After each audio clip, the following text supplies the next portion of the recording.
Well, picks, bans. I mean, Illidan overall, he didn't really get touched this patch. I mean, with all the patch notes going in, all the nerfs and the buffs, the quality of life, he didn't get changed at all. So we're okay with him, which means that the players are definitely going to be okay with him. And he is still going to be that basically #1 pick and ban kind of slot. Even on the Europe that I was checking out this morning, it was just either pick or ban, pick or ban. Very rarely did we ever not see an Illidan comp. But this is where we differentiate a little bit. The Rhaegar ban coming out from Yeti Academy here.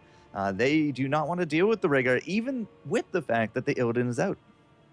Yeah, it's a little bit weird. Rhaegar is definitely coming in and out of the meta at the moment. He either seems to be banned or let through and sometimes just not picked at all. He's definitely one of the most popular supports at the moment, but once again, once the Illidan's banned, I don't see too much point in banning him unless you just want the free decent heroes yourselves. Well, I mean, sometimes you just don't want to deal with certain characters. I've seen an entire array of bans now with this new match. The new meta still evolving, still trying to find its place. But, I mean, it's basically anybody's game for the bans right now. But the picks are actually going pretty quickly here. Shattered Game is going to take an ETC first round. That's going to be putting them with a very good frontliner. ETC still pretty up there in terms of when it comes to the tanks and the front line. Nazebo Vala, the backline first pick round for Yeti Academy. Even with an ETC already on the board, they feel confident enough to bring the Witch Doctor out. Indeed, the Witch Doctor coming out even with the ETC, huge stuns that you can see from it. And Vala, despite her nerfs, still very much up there in terms of high pick order. Yeti, though, deciding to try and counter the ETC pick with a Diablo to maybe just keep ETC as far away as possible. But gotta go over to the Shattered Gaming first, sir. This is true. This is true. And we also see Tyrande from Shattered Gaming. So another very long-range stun, very good counter to the first pick Nazebo, which is the issue with picking him so early. So we're going to have to see some good positioning or some Gargantuans, which we are seeing a lot more ever since the quite decent buff to it in terms of ability to make it stomp whenever. And the Jaina, also coming out of Shattered Gaming, once again, also working her way up. Her lack of mobility and escape seems to be being overlooked by just the sheer humongous damage output she can do. Yeah, she got absolutely buffed in our last meta patch, and she can really bring a lot of pain to the table. It is actually, she's first pick and first ban material now on some of the EU matches yesterday in the Go4Heroes Cup. She is just absolutely monstrous in the right hands. As you mentioned a bit earlier, Diablo is going to be the frontrunner there for the Yeti Academy, so I'm curious to see if it'll be an Apocalypse Ravenous combo, but then they pick up the Zera tool, so we do have a really good set of tools here for some of these wombos, but Shattered Gaming is not having any of it at all. They added Uther on the back of this. That's double support now to go with that ETC. They got the Jaina. They have a really solid front line between the Battle Cow and the Paladin of Light, but so much crowd control afforded to Shattered here. It's true. Pretty much everyone on their team either has a stun or some kind of CC in general, including the slows from Jaina and possible roots from Jaina, two different types of roots. And they're finishing off with the Tassadar, so technically free supports, but Tyrande and Tassadar will be being treated as combinations. Tyrande will be treated as an assassin support, whereas Tassadar more of a warrior assassin kind of role, even though they're both down as supports. All right, so we talked about this actually back at Picks and Bans. There is, or sorry, back at not Picks and Bans. That's just really, I guess. We're already in Picks and Bans. Yeah, that's just a throwback. We talked about this at the very beginning when we were looking at the brackets. There's a guy named Jester on Yeti Gaming's side, or Yeti Academy. It's true. He's got to be a fan. It's the only explanation. There is no other explanation. Shut up with your logic. FourCourt is now casting Jester. That's amazing. That's a first for me. I don't think I've ever had to do that before, but he just joined the game. It got me off track. Now Freeham's going to be the last pickup here on the side of Yeti Gaming. And, oh, it's Jay Brundage, too. Oh, okay. Nice. I actually have met Yeti Academy. Oh, no. That's Shattered, right. I've met Shattered. I knew that. That's cool. So Jay Brundage is here as well. Jay Brundage was from TL Open last week. So that is where I know Shattered Gaming from, but now there's a whole bunch of people in the lobby. We're getting ready to go. That is your draft. The triple support combo from Shattered Gaming lacks a certain damage element to this. If they cannot protect out the Jaina, I fear for the damage output. And just this morning, you know, Shattered Gaming has a very similar lineup to that of what I saw this morning with Fnatic, and to protect the Illidan comp, they had triple support, ETC, and the Illidan, and they lost in 9 minutes. Shattered Gaming could fall the same way with early aggression from Yeti Academy.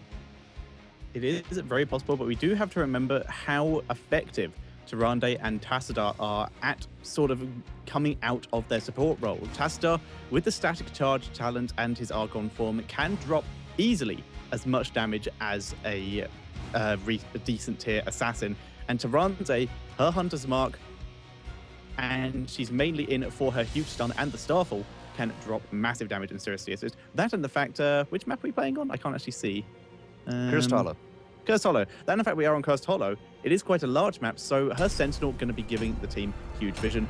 Countdown has already begun, and we're going to be getting in to this best-of-1 series between Yeti Academy and Shattered Gaming. Yeah, so as I have alluded to, I have seen Shattered Gaming around before. There was the TO Open last weekend that we did cover, me and Shane Gutcher. We covered that instead of the ESL last week, and I did meet a few of the contenders that are actually in ESL this week because of it. So, you know, a few different names to look for. Jay Brundage and crew are definitely who you guys want to be keeping your eye on, because to me that's definitely the bigger name here. But Yeti Academy, as I said, their comp is actually rather terrifying for a triple support combo. With as much damage as they can throw out, I mean, if they do get those money ravenuses, the Void Prisons into Apocalypse or Lightning Breath, I mean, that is a great 1-2 punch. And you can melt down the Queen of Ice. You can take out Jaina from this equation. I mean, Tyrande has no escapes ready at all. She just doesn't have it in her kit. So it could go either way. If it goes more late, I'm going to give it a bit more to Shattered, but early game aggression could be the name of the game for Yeti.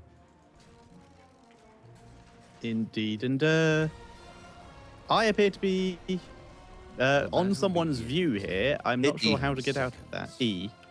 There we go. Yep. I can't bring up my overlay. That's annoying. Oh, lovely. Well, while you figure that out, guys, I'll introduce the teams. On the left-hand side, Shattered Gaming, Jay Brundage, their team captain, Man Mode, Steel Rain, the Karate Kid, and now Iacona going to be either subbing in or has joined the squad. I hear that he has actually been either released or he's left ESV. Not entirely too sure exactly what the whole situation is there, but we are down to 1 ESV team, so he's more or less a free agent is my understanding. Their opponents on the red, it's going to be Yeti Gaming, Jumping Duck, Delta Cloud. In the mid, it's going to be Paperboy and Mudslide. And then in the bottom is our good old-fashioned Jester playing the Harlequin Zeba skin. Oh, the amount of Jesterdom going on today is high, Mr. Tetcher. Very much so, and I do like the theming he is doing there. Jester, though, already being bullied quite far back into his lane by what he can see is a 2-man push out of the team of Shattered. He's having to play pretty far back, but still able to grab the XP, still able to clear the wave well enough, but takes a bit of tower damage. He can only see 2 people. Iacona waiting in the brush, going to see if he can get a gank. However, Zeratul going to be running down here, run straight past Iacona. He's going to attempt to get a gank on Karate.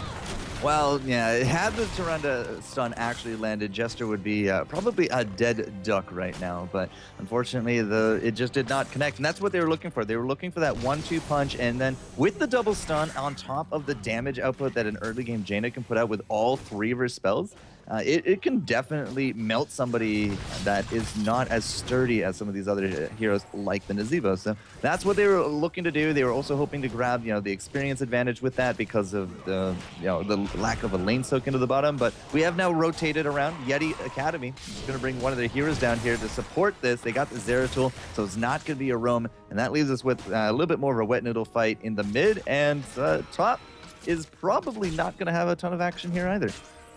Yep, we'll see Valor harassing onto Jay Brundage a little bit, but overall, not much will happen yet. Valor will be able to harass for a while, but Jay has easily enough sustain and is going to be able to get a few hits onto Valor, so that should be fine. Mid lane, Man Mode is going to keep that lane pushing, but he won't be able to do too much damage. The first tribute is going to be really where the action is going to start off here. However, there is a very good chance with the fact there being a Zeratul here that we could get a very early kill bot lane, especially since the tribute is spawned down here. This is definitely Yeti Academy's chance to pick up an early kill. Shattered, though. Nice Sentinel by Valor, going to give some good vision onto Paperboy for a while. So they're just going to wait to see if they can get the pick opportunity. In comes Mudslide, already vision on him, thanks to Tassadar coming in with the Oracle. So looking pretty good for Shattered at the moment. They have some good vision. Yeti pushing in, going to try and take control. but both teams just denying the tribute for the moment.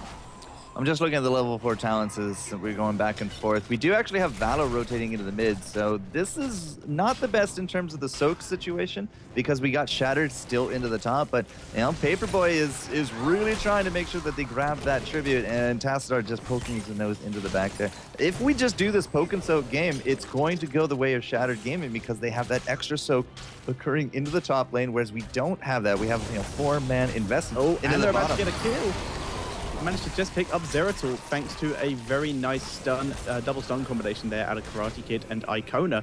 So first blood going over to Shattered, and like you said, they've been soaking this entire time. Now they have pretty much a full level lead. Yeah, this is so Yeti. I mean, oh wow, Vala's even come down from the mid as well. They are 100% putting too much emphasis on this first tribute. They are now losing out on almost an entire level. They did not get this tribute. That kill has basically reset their aggression. You see them now spreading back out. Something else to notice here, I mean, we have a Zeratul on the side of Yeti against not only a Tyrande, but a Tassadar as well. That's a lot of information game that Shattered has under their thumb, and this is going to be a very difficult game for Zeratul to stay hidden. Couldn't agree more. And I will say, I'm not going to be talking about the talents too much because you have to leave a game for your UI to set in. So I have to hit tab and that covers up my entire screen to see the talents. So I'm going to be relying on you for a bit. No worries, I will keep you on the straight and narrow, Mr. Tetri. Nice. So yeah, 3-man aggressor into the bottom lane. We are going to get a stun on top of Delta, but it won't really amount to much. We do got the soak game back under control with all 3 lanes, and now we have some mercs going to be coming the way down south into the lane. But man, there goes the tower on top of that as well. Full level lead has been achieved, and will Shattered actually put more emphasis now on this second tribute, or are they going to try to do the poke and soak again?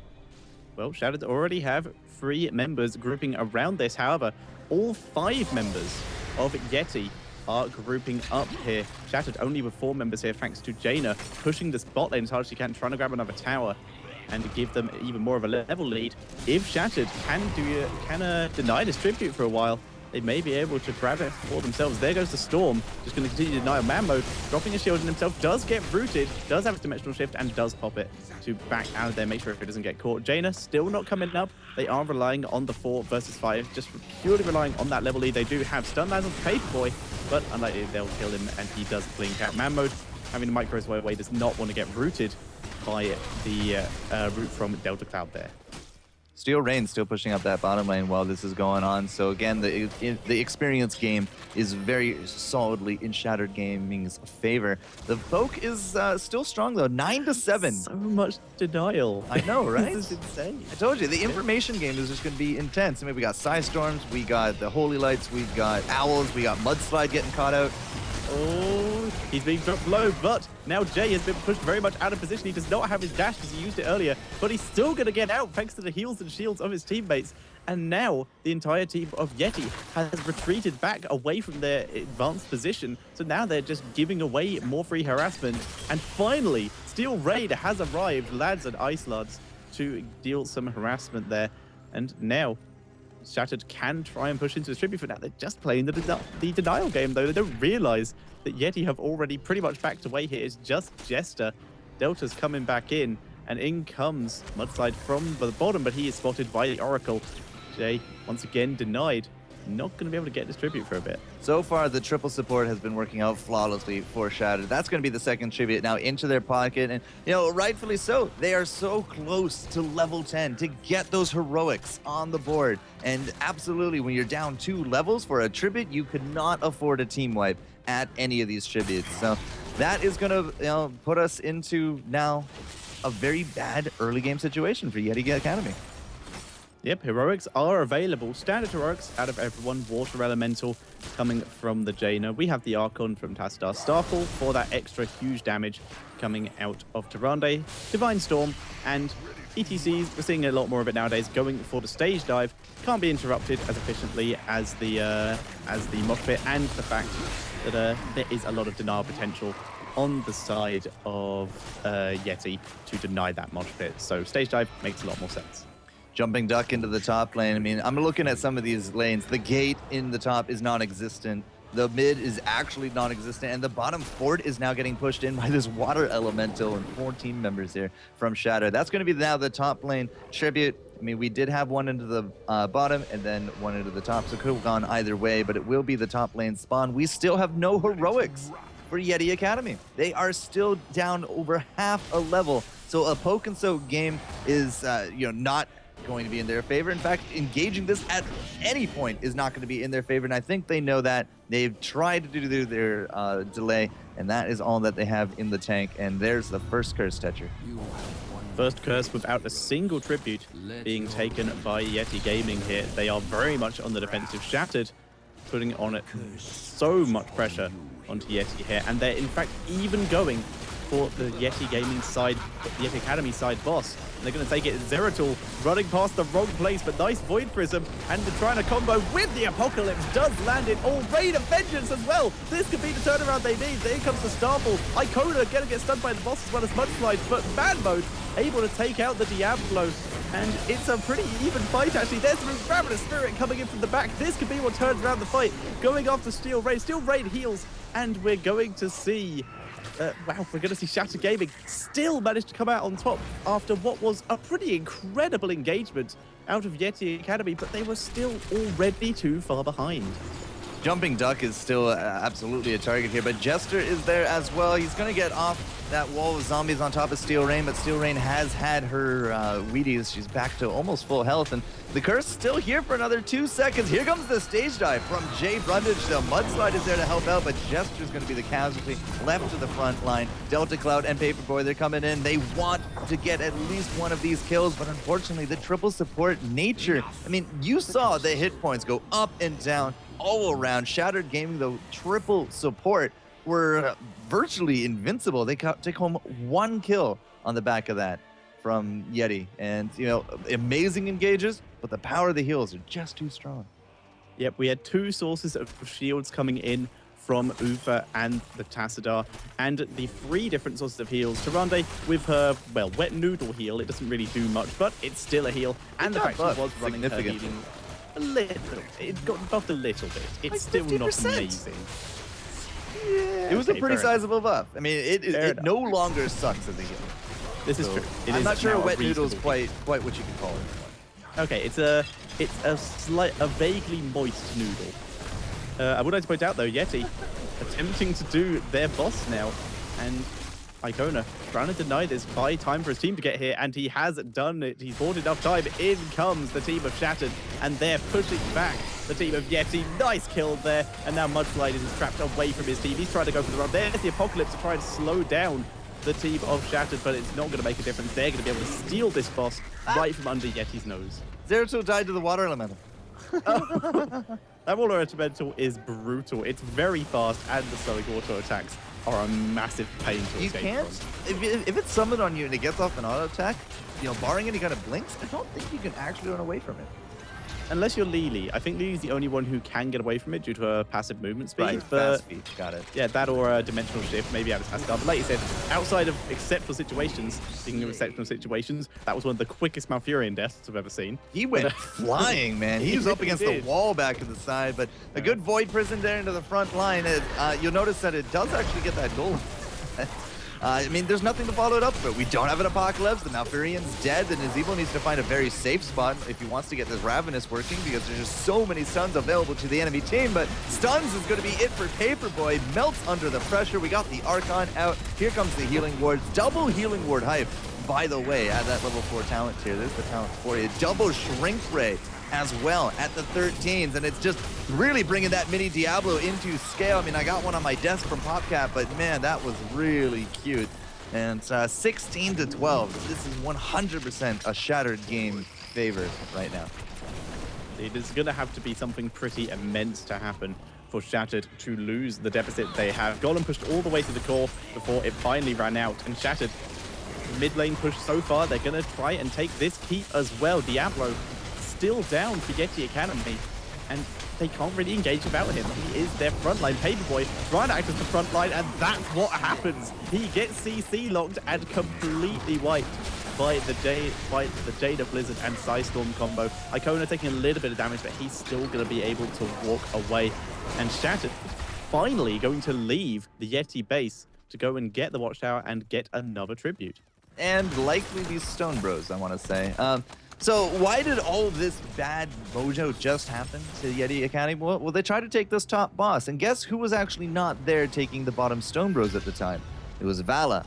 So we didn't really have the damage between the Zeratul, the Diablo, and the Malfurion to take down the top boss. They get ambushed, boss comes down, multiple kills, 3, almost 4 levels now between the teams, and total map control being afforded over to Shattered Gaming as we have 2 keeps down. They're going for another boss, a 4th tribute in their pocket. I mean, as I said, this is 100% going the way of Shattered Gaming. Their triple support lineup has really paid off because they're nigh unkillable. We have 1 kill on the board for Yeti Gaming in 13.5 minutes. It's true, and that's the only reason they got that kill is because ETC was caught in the Golem stun when they were when Shattered Gaming were attempting to steal the Golem.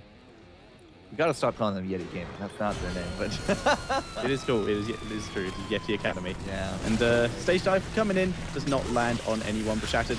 Just ignoring the tribute right now. They're going for as big of a push as they can. Jay Brundage is on the wrong side of this wall. Gets Void Prism, but well, it's going to be followed up by the Raid of Vengeance. They need it to land, and they get an Apocalypse down instead, but Jay is still able to escape. Ravenous Spirit does not do enough damage to pick off anyone. Heals coming in from everyone. Starfall doesn't do enough. Down goes Malfurion, and we're going to see Shattered Gaming continue to push forward. Mudslide pushed into the Divine Storm there. Tries to tackle his way out onto Jay, but he was shrinked. He took too much damage, and he does go down. Didn't have enough souls, so he's going to come straight back to try and help his team defend, but there is a boss pushing here. Jester gets stunned, knocked back, misses the Lunar Flare, but goes down anyway. It's just so much burst damage thanks to that Hunter's Mark and the Jaina. Yeah, that's a big key to this point. I mean, we have the triple support, but, you know, the Karate Kid there, he's doing the damage, he's getting off as many heals as he can, and then it's all about these 100 Mark. 100 Mark into Archon, into the Chain CC, into the Jaina by herself. I mean, it's a very big part of that, and that's why we see triple supports with the Tyrande, because she just affords so much extra burst availability to the team. And blue team wins! That is game! 14.5 minutes in, and they take home almost a flawless victory. Yeah, very much so. Only person to die was that ETC. Report Jay Brundage for feed. But yeah, first match does go over to Shattered Gaming. They are going to be moving on to the next round, where their opponent is going to be Backlash Gaming. Right, so moving on from 32 to 16, who else has actually put wins on the board? So far, Goat Gaming is now going to take on Wild Growth. That actually could be really fun. It looks like they beat out Siroc. But other than that, everyone else is still kind of just figuring out their games. We still have some pretty interesting names in the works. Evil Geniuses is here. I believe that they have Mad Timmy substituting for them today. And on the back of that as well, Lunatic Esports, Vitality Esports, and we didn't actually get the Globetrotters, did we? No, we didn't get Globetrotters, and we didn't get Complexity. Oh, and Tornado. That was the other one. Yeah, Tornado. So we still got some big names there to cover, guys. We still have lots of rounds to cover. Tetra and I are not going anywhere. We will see this through to the end, viewership depending. And when we return, we will have a round of 16 match for you. So go tell a friend and bring them on into the stream. Watch some great competitive heroes, because when we return, we will have our next match, and we'll see you then.